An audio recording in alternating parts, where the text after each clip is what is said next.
ठीक है, हम पढ़ रहे थे breathing and exchange of gases, breathing and exchange of gases.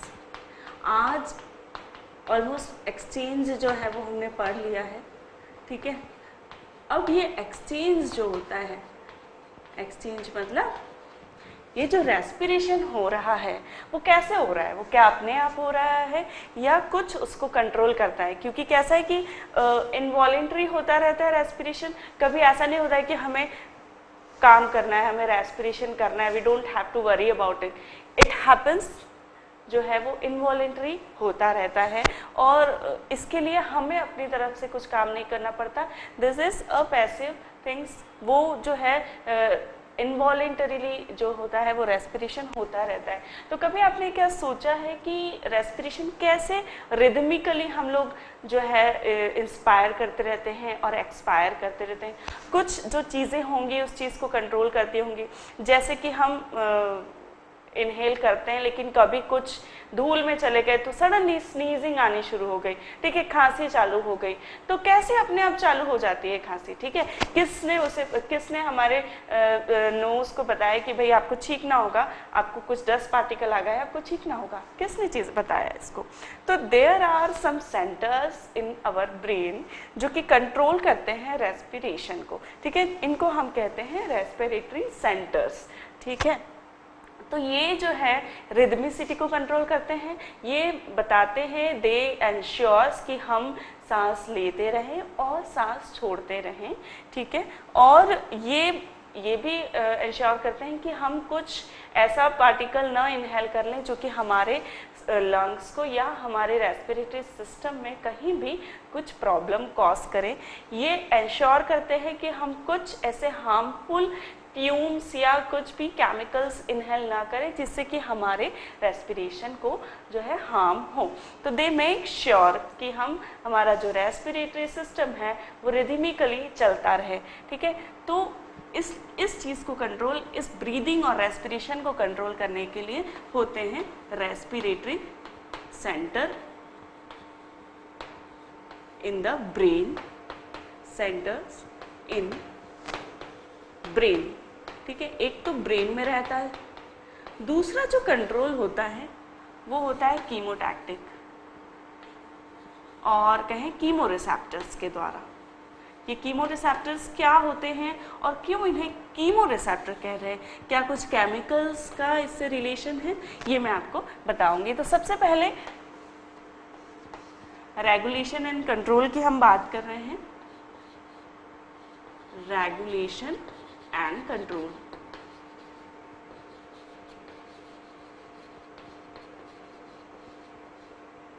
Okay, so first of all सबसे पहले पढ़ेंगे रेस्पिरेटरी सेंटर्स ब्रेन में कहाँ कौन से होते हैं। तो सबसे पहला जो रेस्पिरेटरी सेंटर है वो मैं बता रही हूँ, वो होता है डॉर्सल ग्रुप ऑफ न्यूरॉन। ये जो डॉर्सल ग्रुप ऑफ न्यूरॉन्स रहते हैं, ये जो रेस्पिरेटरी सेंटर्स हैं, ये होता है इंस्पायरेटरी सेंटर, ये इंस्पिरेशन को कंट्रोल करता है। तो इसको इंस्पायरेटरी सेंटर जो भी कहते हैं इसको हम, और ये जो रहता है ये हमारे ब्रेन में, ठीक है,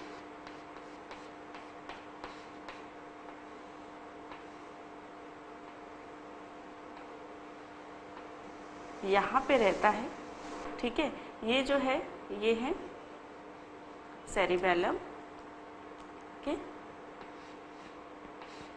यहाँ पे जो है ये होता है अपना ब्रेन स्टेम। यदि आपने ब्रेन का स्ट्रक्चर पढ़ा है तो ये 4 स्ट्रक्चर होते हैं इसके, हेमिस्फीयर होते हैं, सेरिब्रम होता है, डायनसेफेलॉन होता है, सेरिबेलम होता है, ब्रेन स्टेम होता है। तो ब्रेन स्टेम जो होता है वो सबसे लोएस्ट पार्ट होता है ब्रेन का, और इसमें मेडुला ऑब्लोंगेटा और पोन्स आते हैं, और यहाँ पे जो है वो ये रहता है मेडुला ऑब्लोंगेटा, ठीक है, और पोन्स रहता है, ब्रेन स्टेम जो है उसमें मेडुला ऑब्लोंगेटा और पोन्स रहते हैं। तो यहाँ यही जो है ब्रेन स्टेम के जो लोअर हाफ पार्ट होता है वो मेडुला ऑब्लोंगेटा होता है, और यहाँ पे डॉर्सल रीजन में उसके डॉर्सल साइड पे जो है कुछ न्यूरॉन्स रहते हैं, कुछ ग्रुप ऑफ न्यूरॉन रहते हैं, और वो ये करते हैं, ठीक है,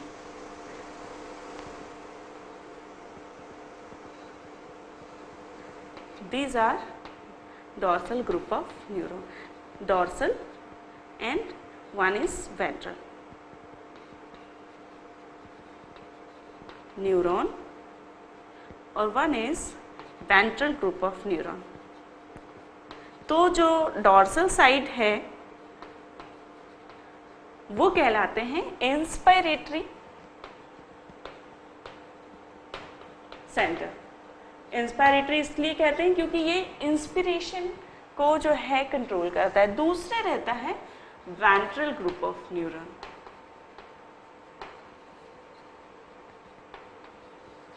ये जो होता है मेडुला ऑब्लोंगेटा में वेंट्रल ग्रुप में रहता है, वेंट्रल साइड पे रहते हैं कुछ न्यूरॉन्स और ये फॉर्म करते हैं वेंट्रल ग्रुप ऑफ न्यूरॉन। ठीक है, दो साइड रहती है, एक डॉर्सल रहती है।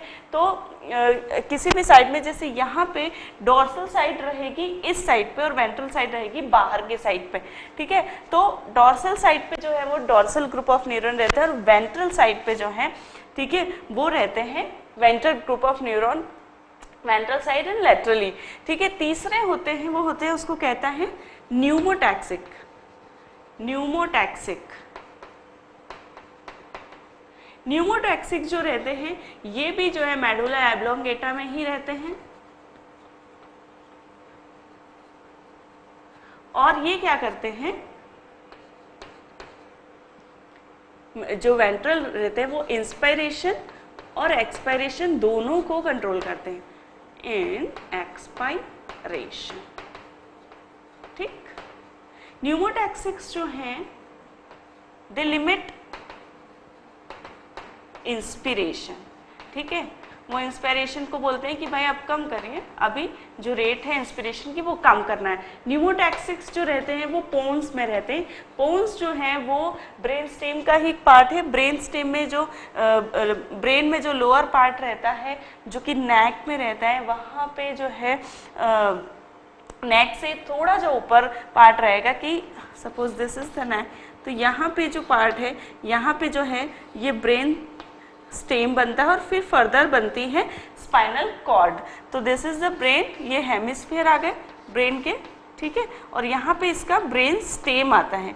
ठीक है, उसको ब्रेन स्टेम इसलिए कहते हैं क्योंकि वो स्टेम लोअर पार्ट है, उसके बाद शुरू हो जाएगी स्पाइनल कॉर्ड। तो ये होती है यहाँ पे जो है ये ब्रेन स्टेम होता है और उसमें पोन्स रहते हैं। इसके नीचे जो रहता है वो मेडुला ऑब्लोंगेटा रहता है, लोअर हाफ में मेडुला ऑब्लोंगेटा रहता है। तो पोन्स में जो है न्यूमोटैक्सिक ग्रुप ऑफ न्यूरॉन रहते हैं जो कि इंस्पिरेशन को लिमिट करते हैं। अब how they control inspiration and expiration, क्या होता है कि जो इंस्पिरेटरी ग्रुप ऑफ न्यूरॉन रहते हैं, that is dorsal group of neuron, वो सिग्नल्स भेजते हैं किसको, हमारी इंस्पिरेटरी मसल्स को। अब हमारी इंस्पिरेटरी मसल्स कौन सी होती है, एक तो डायफ्राम की पेरिफेरल मसल्स और दूसरी जो रहती हैं वो एक्सटर्नल इंटरकॉस्टल मसल्स। तो ये एक्सटर्नल इंटरकॉस्टल मसल्स को सिग्नल सेंड करता है, सिग्नल सेंड करता है किसको, डायफ्राम की मसल को और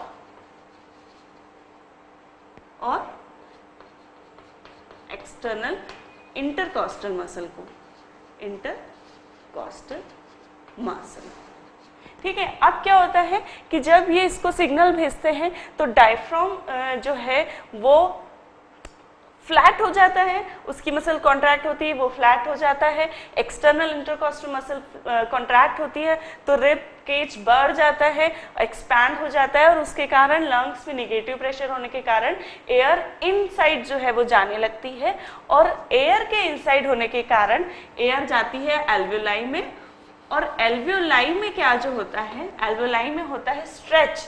ठीक है, उस एल्वेलाई में जैसे बलून रहता है, बलून को हमने हवा भरी तो वो फूल जाता है, तो उसकी वॉल्स में क्या हो रहा है, स्ट्रेच हो रहा है। वैसे ही हमारे एल्वेलाइज जो रहते हैं, ठीक है, यहाँ पे जब इसमें एयर जाती है डक्ट्स के थ्रू तो ये भी स्ट्रेच होते हैं। अब यहाँ पे जो है ये रहते हैं स्ट्रेच रिसेप्टर्स, ठीक है। ये स्ट्रेच रिसेप्टर जो है जब स्ट्रेच हो जाते हैं तो ये बताते हैं कि भाई नाउ इनफ स्ट्रेचिंग हो गई है, और ये स्ट्रेच रिसेप्टर जो है वो सिग्नल भेजते हैं किसको, एक्सपायरेशन के लिए, और ये वेंट्रल ग्रुप ऑफ न्यूरॉन को जो है ये भेजते हैं सिग्नल, और वेंट्रल ग्रुप ऑफ न्यूरॉन जो है ये सिग्नल इसको वापस भेजता है, ठीक है। तो ventral group of neuron inspiration control करता है, कैसे कंट्रोल करता है, ये डॉर्सल ग्रुप ऑफ न्यूरॉन को सिग्नल्स भेजता है, इनहिबिट करता है, कंट्रोल करता है। तो वेंट्रल ग्रुप ऑफ न्यूरॉन इसको सिग्नल्स भेजेगा और इसको इनहिबिट करेगा, ठीक है, इनहिबिट करेगा। इसको हम माइनस से दर्शा रही हूँ, मैं यहाँ पे शो कर रही हूँ कि ये ventral group of neuron dorsal group of neuron को इनहिबिट करेगा और कहेगा कि अब इंस्पिरेशन नहीं करना है, इसलिए अब सिग्नल्स मत भेजो। तो ये dorsal group of neuron diaphragm और एक्सटर्नल इंटरकॉस्टल को सिग्नल भेजना बंद कर देंगे, और उसके कारण डायफ्राम और एक्सटर्नल इंटरकॉस्टल मसल अपने आप रिलैक्स होने लगेंगे। उनको कुछ सिग्नल्स नहीं जा रहे हैं, लेकिन क्योंकि कंट्रैक्शन के सिग्नल नहीं जा रहे इसलिए वो पैसिवली वो रिलैक्स होने लगेंगे, और रिलैक्स होने के कारण अपने आप जो है वहाँ पे एक्सपायरेशन होने लगेगा। तो दिस इज द रिदमिसिटी। ये रिदम्स जो है वो ये जो है हमारे स्ट्रक्चर, ये हमारे ग्रुप ऑफ न्यूरॉन जो है कंट्रोल करते हैं, ठीक है। अब क्या होता है कि सपोज दूसरे जो होते हैं कीमो रिसेप्टर, उसमें आपको आगे का कंट्रोल पता चलेगा, ठीक है। कीमो रिसेप्टर यहाँ लिखा हुआ मैंने, कीमो रिसेप्टर। तो क्या होता है कि हमारा जो हार्ट रहता है, ठीक है,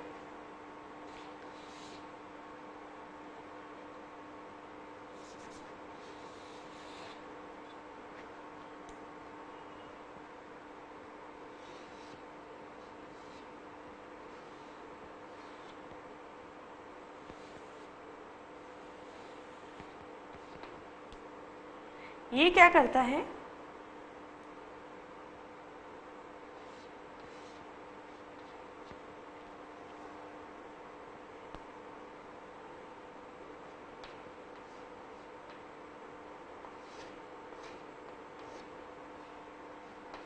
ठीक है, ये हार्ट है, इसमें जो है लेफ्ट वेंट्रिकल्स जो रहते हैं, ये लेफ्ट वेंट्रिकल है। लेफ्ट वेंट्रिकल से क्या होता है, क्या निकलता है, पल्मोनरी लेफ्ट वेंट्रिकल से जो है हमारा निकलता है एओर्टा, आर्क ऑफ एओर्टा। यहाँ पे जो एओर्टा रहता है, ठीक है, इसमें और फर्दर यहाँ से एओर्टा से ब्रांच निकलती है, ठीक है,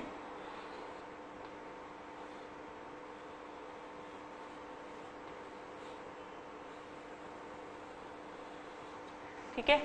ये है common carotid artery, common carotid artery. Common carotid artery जो है वो लेफ्ट और राइट कैरोटिड आर्टरी में जो है कैरोटिड आर्टरी, ये है लेफ्ट और राइट कैरोटिड आर्टरी।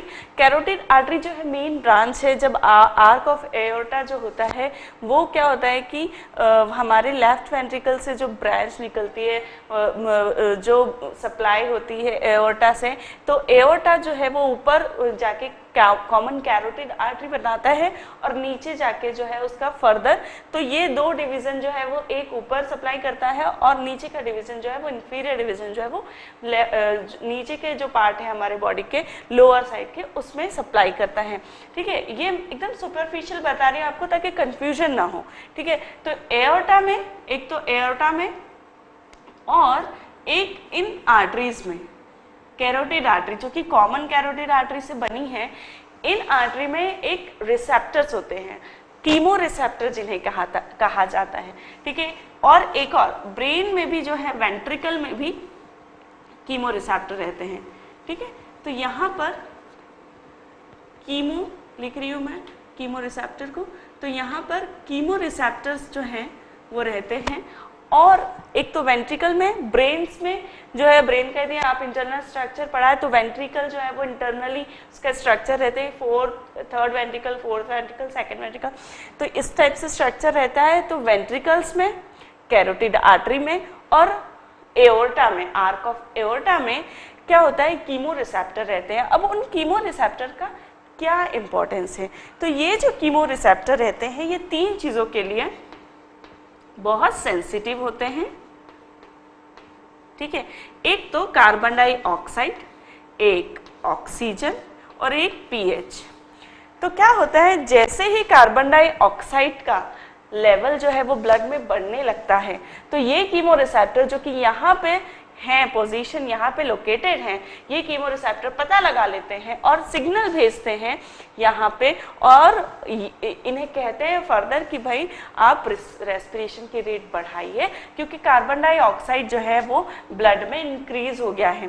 साथ ही यदि ऑक्सीजन का लेवल कम या ज़्यादा होता है तो इसके लिए भी ये कीमो रिसेप्टर सेंसिटिव होते हैं।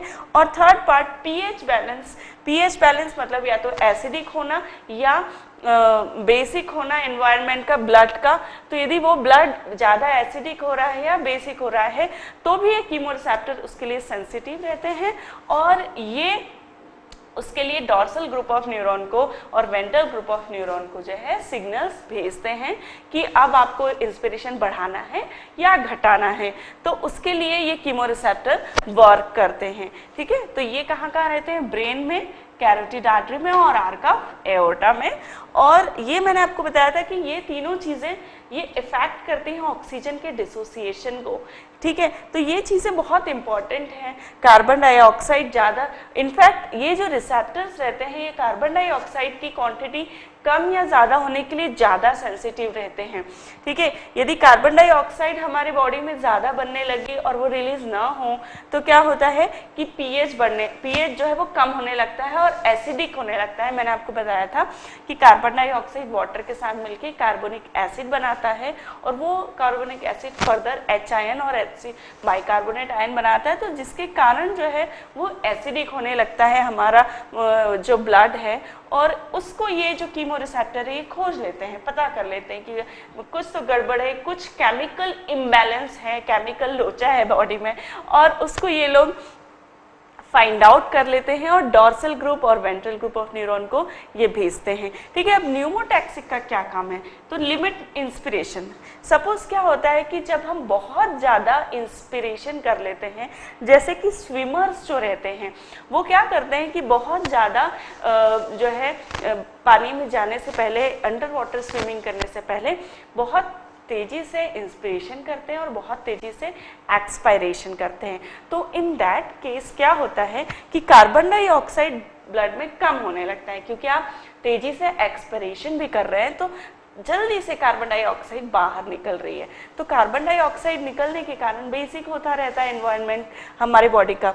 तो क्या होता है कि यदि कार्बन डाइऑक्साइड जल्दी जल्दी निकल रही है तो इंस्पिरेशन लिमिट हो जाता है। ये कहते हैं न्यूमोटैक्सिक जो हमारे न्यूरॉन्स रहते हैं उनको सिग्नल मिलता है कीमो रिसेप्टर्स के थ्रू कि भाई कार्बन डाइऑक्साइड कम हो रहा है ब्लड में। तो क्योंकि सबका एक लेवल है, ठीक है, ऐसा नहीं है कि कार्बन डाइऑक्साइड बिल्कुल नहीं चाहिए हमें, ये सब बैलेंस में रहना चाहिए, एक केमिकल बैलेंस बना रहना चाहिए बॉडी में। तो जब ऐसा होता है तो न्यूमोटैक्सिक ग्रुप ऑफ न्यूरॉन को जाता है और वो इंस्पिरेशन को लिमिट करते हैं, वो उसको कम करते हैं कि अब इंस्पिरेशन को हमें कम करना है, ठीक है। ये जो फैक्ट है दैट इज़ वेरी इंपॉर्टेंट, जो आपको मैंने स्विमर्स का एग्जाम्पल दिया, तो उसमें क्या होता है कि स्विमर्स जब ऐसा करते हैं तो हमारा, क्योंकि एक बैलेंस है, हमारे जो न्यूरॉन्स है वो इस इंस्पिरेशन को कम कर देते हैं, और उसके कारण क्या होता है कि जब पानी में वो जाता है जो स्विमर है तो उसके टिश्यूज़ में ऑक्सीजन की कमी आने लगती है और इसके कारण कई बार जो है यदि ऐसा करता है कोई स्विमर तो उसके कारण जब वो पानी में अंदर तैरता रहता है तो उसको वो बेहोश हो सकता है ऑक्सीजन की कमी के कारण और इवन उसकी डेथ भी हो सकती है। तो ऐसा करना बहुत ही डेंजरस है क्योंकि हमारी बॉडी में एक सिस्टम है, हमारी बॉडी में एक सिस्टमेटिक चलता रहता है काम, एक दूसरे को रेगुलेट करते रहते हैं, एक पर्टिकुलर रेगुलेशन चलता रहता है और इसलिए वो करना हानिकारक है। देखिए इस तरह जो हमारे रेस्पिरेटरी सेंटर हैं वो कंट्रोल होते रहते हैं। एक तो सबसे पहला कंट्रोल होता है रेस्पिरेटरी सेंटर्स जो कि ब्रेन में होते हैं, दूसरा कंट्रोल होता है कीमो रिसेप्टर जो कि हमारे carotid artery, ventricle of brain और हार्ट में आर्क ऑफ एओर्टा में रहते हैं। ठीक है, तो जो सेंटर्स ब्रेन में रहते हैं वो 3 टाइप के होते हैं, dorsal group of neuron, ventral group of neuron और pneumotaxic group of neuron. Dorsal और वेंट्रल ग्रुप ऑफ न्यूरॉन रहता है मेडुला ऑब्लोंगेटा में, नीमोटैक्सिक रहता है बोन्स में। ठीक है, डॉर्सल ग्रुप ऑफ न्यूरॉन क्या करता है, इंस्पायरेटरी न्यूरॉन कहते हैं क्योंकि ये रेगुलेट करता है इंस्पिरेशन को। वेंट्रल ग्रुप ऑफ न्यूरॉन क्या करता है, इंस्पिरेशन और एक्सपिरेशन दोनों को रेगुलेट करता है। न्यूमोटैक्सिक लिमिट करता है, इंस्पिरेशन को कम करता है। ठीक है, इसी प्रकार कीमो रिसेप्टर्स जो हैं they are the sensors, they don't send signals, they don't control but they send signals. ठीक है, यहाँ पे जब भी कुछ होता है तो वो एफरेंट सिग्नल्स भेजते हैं, they can't act but they send signals and they send signals to this neuron and then they act कि भाई अब क्या करना है। तो ये सिर्फ जासूस है हमारे जो बताते हैं कि यहाँ पे ये प्रॉब्लम और ये हेड है, these are the head of respiratory center, they control finally कि अब फाइनली इसको क्या करना है। तो ये आपने समझा how our brain and chemoreceptor regulate and control respiratory centers. Okay, ठीक है, ब्रीदिंग और एक्सचेंज ऑफ गैसेस में अब हम पढ़ेंगे लैरिंग्स। ठीक है, लैरिंग्स भी एक बहुत इंपॉर्टेंट स्ट्रक्चर है रेस्पिरेशन का, लेकिन उसका ज़्यादातर काम जो है वो क्या है, वॉइस बॉक्स का। ठीक है, तो यहाँ पे आज हम पढ़ रहे हैं लैरिंग्स। लैरिंग्स के बारे में आपको मैंने पहले बताया था, एडम्स एप्पल भी इसको कहते हैं। ये प्रोमिनेंट रहता है आफ्टर प्यूबर्टी मेल्स और बिफोर प्यूबर्टी मेल फीमेल में सिमिलर स्ट्रक्चर रहता है, लेकिन मेल्स में आफ्टर प्यूबर्टी थोड़ा सा प्रोमिनेंट दिखता है। ठीक है, ये जो पार्ट यहाँ पे नेक में दिखता है दिस इज लैरिंग्स। फाइन, इसका मैं प्रॉपर स्ट्रक्चर आपको बना के बताती हूँ। ठीक है,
ठीक है, ये है हायोइड बोन, ये है। ठीक है, ये आपको स्ट्रक्चर बताते जाती हूँ। लैरिंग्स जो रहता है वो एक बॉक्स टाइप रहता है। ठीक है, उसको जो है वो आसपास जो है उसके कार्टिलेजेस रहते हैं और वो एक बनाते हैं बॉक्स काइंड ऑफ, और उसको कहते हैं, इट्स नॉट एग्जैक्ट बॉक्स लेकिन उसको हम वॉइस बॉक्स कहते हैं। वो एक स्ट्रक्चर जो है वो लैरिंग्स बनाते हैं। तो लैरिंग्स जो है वो फ्रंट में थायराइड कार्टिलेज से, थायराइड कार्टिलेज रहता है। बैक साइड में, लैरिंग्स के बैक साइड में जो है जो कार्टिलेज रहते हैं उसको कहते हैं एरिटेनॉइड कार्टिलेज, एरिटेनॉइड कार्टिलेज। और ये ट्रायंगुलर शेप रहते हैं, pair small pair of triangular cartilage रहता है,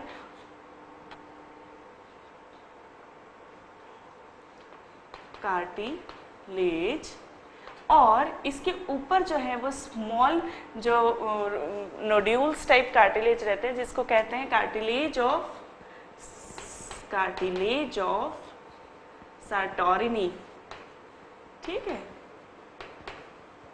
तो ये कार्टिलेज बैक साइड से रहता है एरिटेनॉइड, फ्रंट साइड से थायराइड कार्टिलेज रहता है, और ये रहता है cricoid cartilage below thyroid cartilage.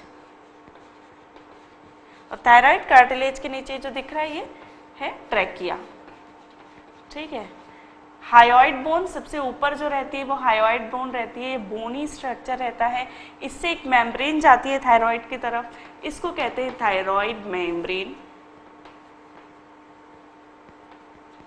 ठीक है, अब यदि हम साइड से देखें स्ट्रक्चर तो वो कैसा रहता है मैं आपको बताती हूँ। ठीक है,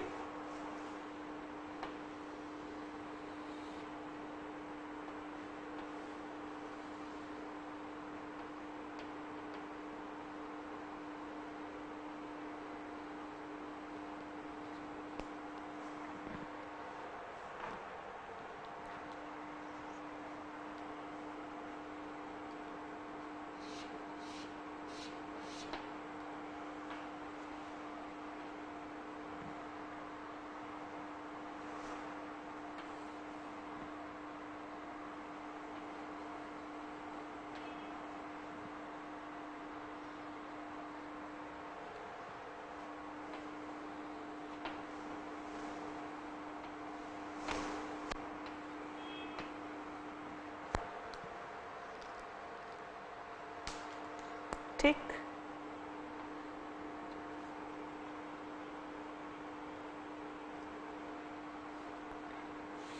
ये है वोकल कॉर्ड्स,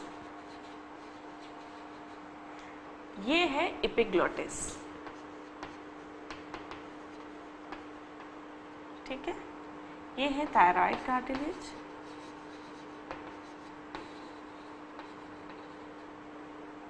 और ये है क्रिकॉइड।